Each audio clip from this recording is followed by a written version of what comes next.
Hello, I'm Jacqueline Smith, and for my case study analysis, I'll be looking into Fox News and their conservative bias and whether or not that conservative bias is unethical. So let's get started and look a bit into the background of this case. So the Fox News channel was launched on October 7th, 1996 by Rupert Murdoch, and from really the year 2000 to 2010, their ratings grew very rapidly and exceeded almost any other news channel. And as you can kind of see, it especially grew during the coverage of certain events such as the Iraq invasion and the Republican National Convention in 2004. And then by 2006, during the North Korean missile crisis and the Lebanon War, Fox became the #1 cable news channel. So, kind of understanding that as Fox is covering these huge, mostly international events, they're quickly rising to #1. And then by 2009, Fox News had its highest ratings ever, beating all cable news competitors in daytime programming. And then in April 2010, Fox News led in the primetime ratings as well. So I included a little graph here, and it's cut off at the bottom, but on the far left, it starts at the year 2000, and then on the far right, it ends at the year 2010. So you can see over a decade how quickly Fox grew to #1, and I mean, with a huge gap in between, exceeding three major news networks being CNN, MSNBC, and HLN. So for me personally, that was very not surprising because obviously Fox is a very popular news channel, but just to see how quickly it grew, and as I kind of said before, it was growing during its coverage of huge major news events. So now that we've looked a bit into the background of the case, we'll talk a bit more about its conservative bias. Is there one? I mean, we've kind of all heard throughout the years that Fox News does have a conservative bias, but looking a bit more into that, Robert Greenwald in 2004 released a documentary called Out Fox, Rupert Murdoch's War on Journalism. And this was kind of, I mean, not the first time it was speculated that Fox News had a conservative bias, but the first time it was publicly released, or so publicly released.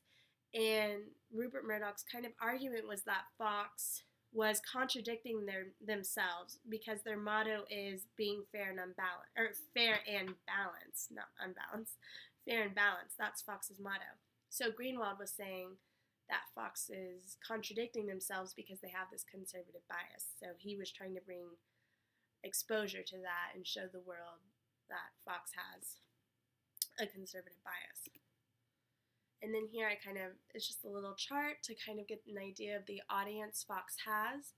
And this was from 2014, so it's somewhat recent, only 2 years old. But on the far left, it's cut off, but it says consistently conservative, and then at the bottom, consistently liberal. So you have 74% consistently conservative people saying Fox News is favorable, and then 73% of consistently liberal people saying it's unfavorable, and then kind of the opposite for MSNBC. So with this, it's just kind of an illustration of how Fox News's audience is mostly conservative people. So I kind of brought out three examples that I personally kind of identified conservative bias within. So the first one being on January 2012, when Obama when he had his inauguration for his second term, on the discussion show Fox and Friends, they said it was the most depressing day of the year. So the question is kind of, you have these news hosts and they have such a heavy influence on the public. You know, people are watching this. Millions of people possibly are watching or will see this, and they're saying that the fact that this president is being inaugurated is the most depressing day of the year.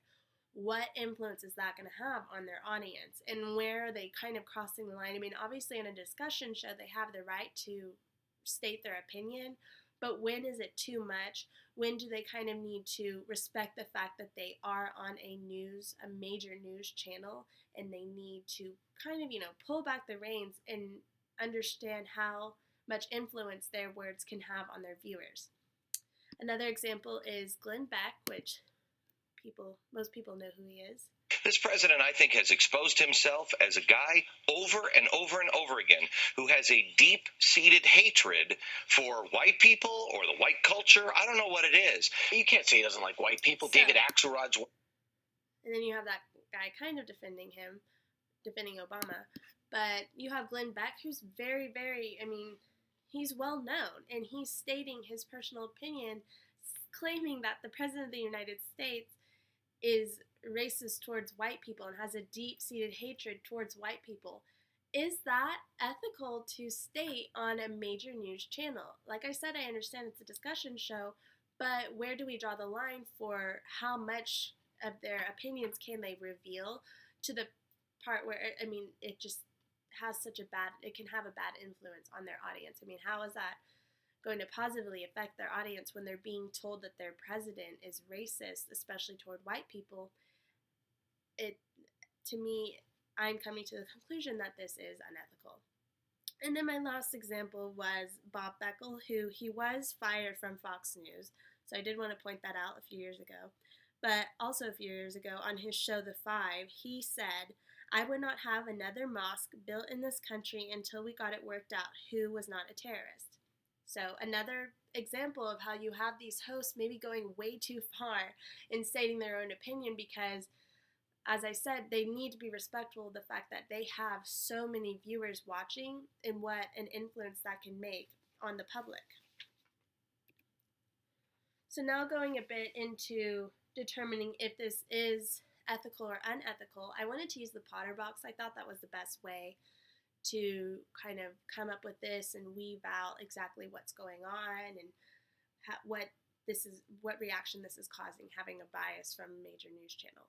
So starting with kind of defining it, I've defined it pretty well, just giving out specific examples of a conservative bias. I also wanted to kind of just point out how at the beginning I did say Fox is, or has been for a very long time, the #1 news channel. I'm not sure if it is at the moment, but it has been over the last few years. So it's very, very popular. Many, many, many people are watching this. And so it obviously has a lot of power with the things it says and what it does. So keeping that in mind as we go on to understand just how that will affect the public. Also looking at values, that's kind of the biggest thing I wanted to kind of target, was the values that are being lost from the people when Fox News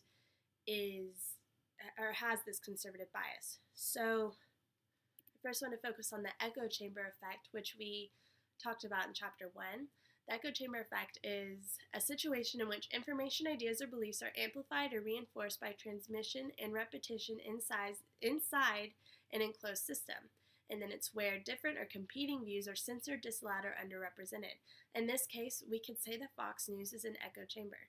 It is only shedding light on stories it's one-sided with most of its stories, and so people are only being fed, one side of a story. They're being fed the conservative side, the conservative bias.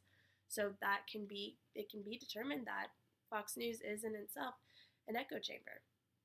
I also wanted to kind of reiterate the idea of the confirmation bias, and that's where, you have one individual who thinks a certain way, and then when they hear someone kind of confirming also agreeing with the way they think, that will confirm that and will further enhance their personal ideas. So when you have this echo chamber, then you kind of have the confirmation bias as well. So Fox News is a confirmation bias for many individuals who already think conservatively, and then when they watch it, it just further kind of confirms it for them. So what can this lead to when we have this echo chamber effect and we have the confirmation of bias? I've kind of come to the conclusion of polarization. It can lead to polarization, which can refer to the divergence of political attitudes to ideological extremes, which we're kind of at right now. We're at a very extreme divide in our country of political views. This presidential election that's coming up in November can be, agreed that it's one of the most hyped about presidential elections of all time. And that's because we have ideas on different ends of the spectrum. So when you have these news sources with such heavy biases, that's only further enhancing this idea of polarization and creating a divide. And that's not a good thing, because we've seen what can happen when you have a group of people with such a heavy divide. We've seen violent protests and riots. We've seen awful mass shootings. So that is nothing but negative for the public. And now I wanted to go back to, with the Potter box, the idea of values and what values are being taken away. Those values being aesthetic values. People are losing their harmony, they're losing the peace and balance of the world, whether it be in the country, the state, their city, or even their workplace or community. When you have such heavily opposing views kind of clashing together, it creates it's an off balance, and it's a lack of harmony. So the public is then losing their aesthetic values. They're also losing their moral values of freedom. If you have one individual who thinks a certain way, and then you have 5 others who oppose that individual's views, that one person might not feel that they have the freedom to speak their mind or their own opinions for fear of what those other 5 individuals may do or say to them. So that's a loss of their freedom, their moral values. And that's kind of, as I'm saying with Fox News, going from the chamber effect to the confirmation bias to polarization, it's kind of a chain reaction into the loss of the public's aesthetic and moral values. So skipping along to principles, I want to apply Kant's categorical imperative to this idea. So Kant said, "Do unto others what you would want them to do unto you." And with this, I wanted to look into just sort of the method and the way in which Fox is sharing their bias. So say you have a conservative individual and they are only watching, Fox News. They're only getting their news from Fox, and so obviously everything they watch is heavily biased with conservative views. And then you have a liberal who's doing the same, but with liberal views, in a news show that has a liberal bias. That individual with the conservative ideas isn't going to like that person with the liberal views is only being exposed to liberal views. That conservative individual would want that liberal individual to be exposed to conservative views to kind of, get a nice balance of both and be exposed to all sides of the spectrum. And same goes with that liberal individual. So if they are wanting others to kind of be exposed to their own ideas, they need to then expose themselves to others.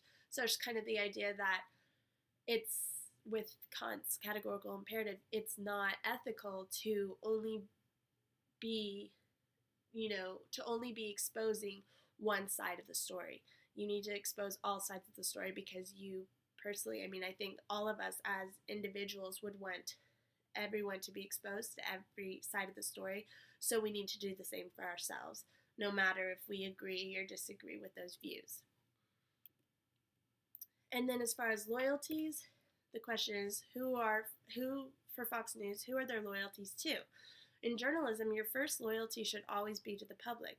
So is Fox News being loyal to the public by minimizing harm? Is Fox News being loyal to the public, or are they just being loyal to their audience by strictly having a conservative bias? Well, no, they're not being loyal to the public, because the public relies on Fox to be a news network and to give them the news. But when they can't watch it without only seeing one side of the story, then Fox is not doing their job as a news network, and they're not being loyal. So kind of looking at the values that are being lost, the moral and aesthetic values, applying it to Kant's categorical imperative, and then understanding that Fox isn't being loyal to the public, I then conclude that this conservative bias is indeed unethical. And the question kind of is, obviously we have many news networks that are biased, so the question kind of is, what do we do about it? Is it possible that we can change that, where no news networks have a bias?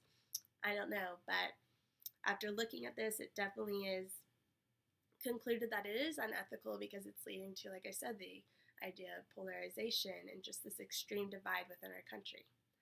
So thank you so much for watching, and I hope you learned something.